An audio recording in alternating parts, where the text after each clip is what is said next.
আমাদের বিজিবি খুব শক্ত অবস্থান নেওয়ায় তারা এই জায়গা থেকে কাজ বন্ধ করতে বাধ্য হয়েছে।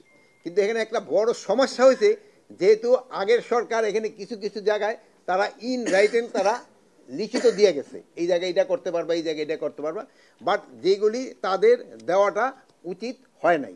এর ভিতরে একটা বড় সমস্যা দেখা দিচ্ছে হলো আপনাদের 3 বিঘা করিডোরের ওখানে, যে 3 বিঘা করিডোরটা জানেন আপনারা, ওইটা ওই 74 সালে কিন্তু যে বেরুবাড়ি চুক্তি হয়েছিল, ওই বেরুবাড়ির চুক্তির সময় কিন্তু আমরা কিন্তু বেরুবাড়ি দিয়ে দিছি, আমাদের পার্লামেন্ট এটা রেটিফাই করছে।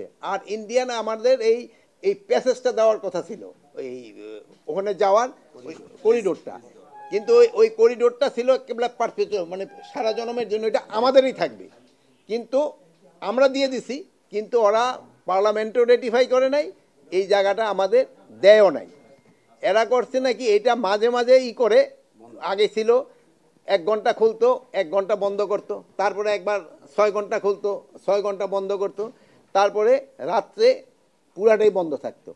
পরে লাস্ট অফ অল এরা পরে 2017 সালে 2010 সালে একটা চুক্তি করা হয়, এটারে বলা হয় যে এটা পুরাটা আমরা সব সময় 24 ঘন্টা খোলা থাকবে, ইউজ করতে পারবো।